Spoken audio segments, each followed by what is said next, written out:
Las primeras frases con que inicia La riqueza de las naciones ofrecen una magnífica relación de las consecuencias debidas a la especialización de la producción.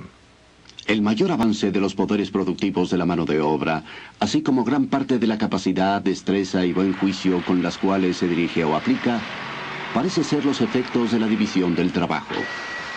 En la sociedad mercantil en su conjunto, los efectos de la división del trabajo podrán comprenderse mejor si se examina la forma en que funciona en ciertas industrias en particular. Analicemos como ejemplo algo tan simple como las actividades de un fabricante de clavos.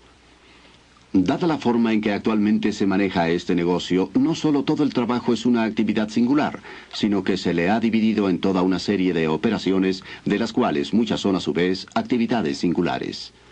Un primer obrero estira el alambre, otro lo endereza, un tercero lo corta, un cuarto le hace la punta, un quinto lima el extremo donde irá la cabeza. Si armarlos es una actividad singular, pulirlos no lo es menos.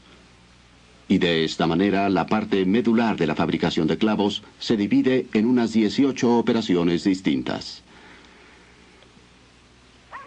Esta división del trabajo no tuvo su origen en la genialidad de algún ser humano que previó y se propuso alcanzar el bienestar general al que se da lugar. Es la consecuencia necesaria, si bien muy lenta y gradual, de cierta inclinación de la naturaleza humana que no pretende tales beneficios. La propensión a trocar, permutar e intercambiar una cosa por otra.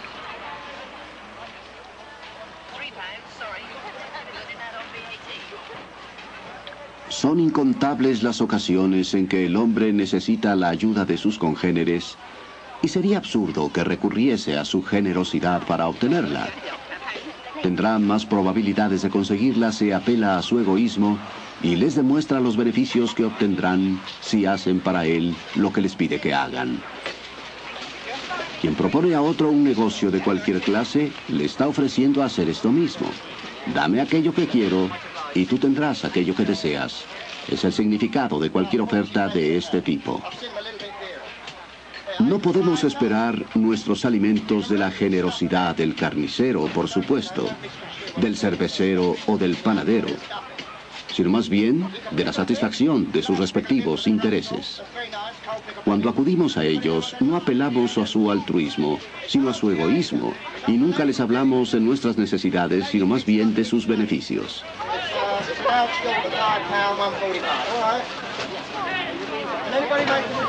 Todo individuo no cesa de buscar la inversión más rentable para el capital con que cuenta, y lo que tiene en mente es su propio beneficio y no el de la sociedad. Pero en esto, como en muchas otras cosas, una mano invisible le conduce hacia un fin que no forma parte de sus propósitos personales.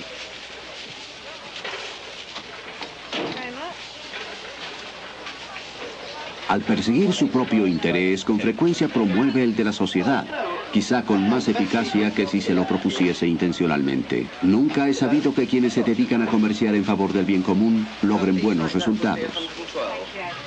Smith arguye que en el sistema de libertad natural, el interés personal de cada individuo funcionando a través de la división del trabajo y la acumulación de capital genera beneficios para toda la sociedad. También argumenta que el libre mercado es, de hecho, un mecanismo ingenioso que se regula a sí mismo mediante las acciones recíprocas de la oferta y la demanda. Cuando el precio de cualquier mercancía no es inferior ni superior a lo suficiente para pagar la renta de la tierra, los salarios de los trabajadores y las utilidades del capital invertido para obtenerla, prepararla y llevarla al mercado, de acuerdo con sus tasas naturales, dicha mercancía se venderá a lo que podría llamarse su precio natural, o por lo que realmente le cuesta a la persona que la lleva al mercado.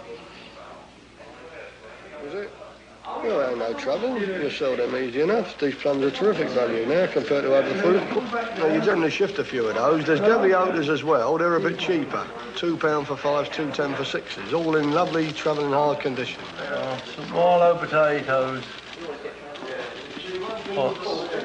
Very, very short. Selling fast. El precio real al que normalmente se vende una mercancía se conoce como su precio de mercado. Puede ser superior, inferior o el mismo que su precio natural. Cuando la cantidad de cualquier mercancía que se ofrece en el mercado es inferior a la demanda que genera, de inmediato dará origen a una competencia y el precio del mercado se elevará más o menos por encima del precio natural.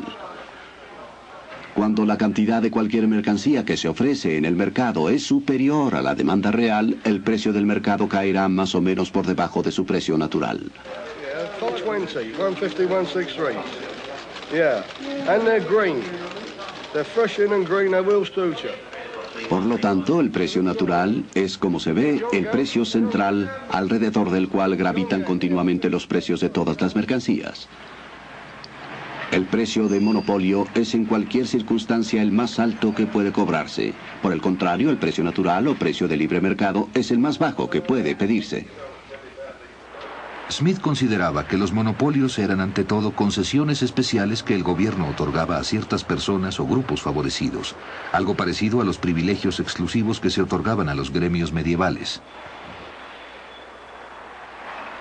La pretensión de que los gremios son necesarios para la buena regulación del comercio no tiene ningún fundamento.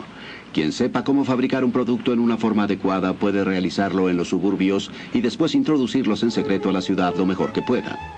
Otro ejemplo sobresaliente era el sistema colonial británico, que funcionaba esencialmente en favor de los intereses particulares de ciertos comerciantes británicos.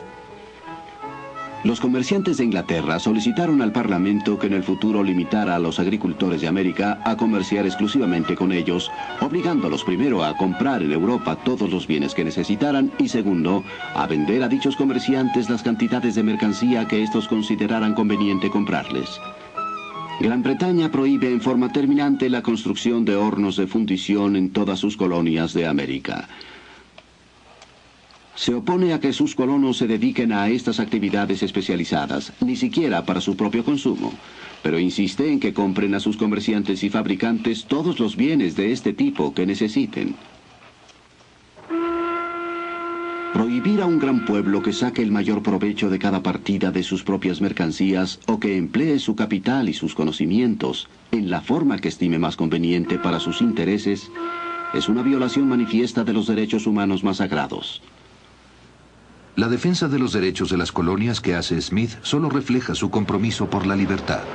El sistema de libertad natural, obvio y sencillo, se instaura espontáneamente cuando se eliminan todos los sistemas preferenciales o restrictivos.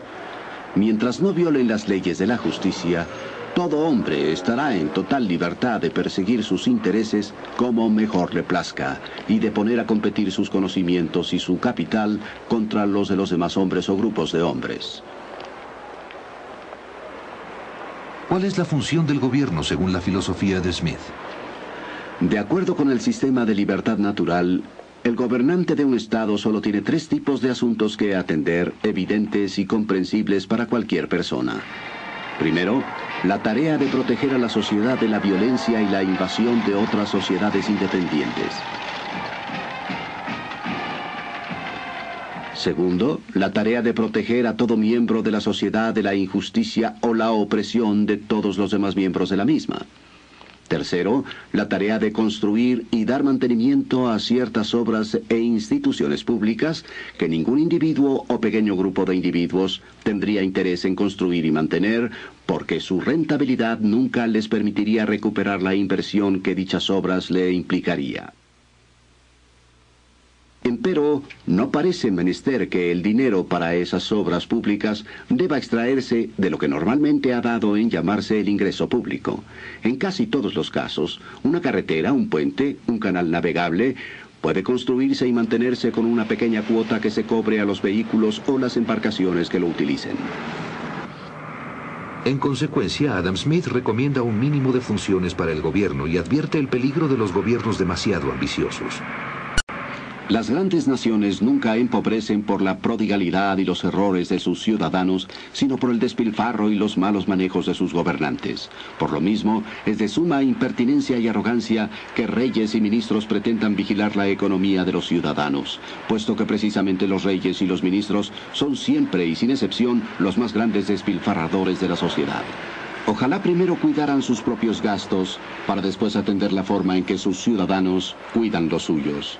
Si sus propias extravagancias no logran arruinar al Estado, de seguro mucho menos la de sus ciudadanos. Pero por encima de la ambición de los gobiernos, Smith arguía que el esfuerzo uniforme, constante e ininterrumpido de todo hombre por mejorar su condición, principio del que se deriva originalmente la riqueza pública y nacional, lo mismo que la privada, con frecuencia resulta más que poderoso para mantener el progreso natural de las cosas hacia el mejoramiento, a pesar de las extravagancias del gobierno y de los graves errores de su administración.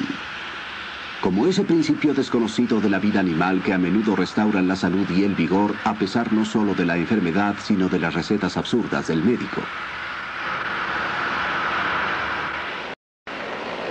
Smith promueve y favorece un gobierno limitado, pero incluso este necesita una fuente de ingresos.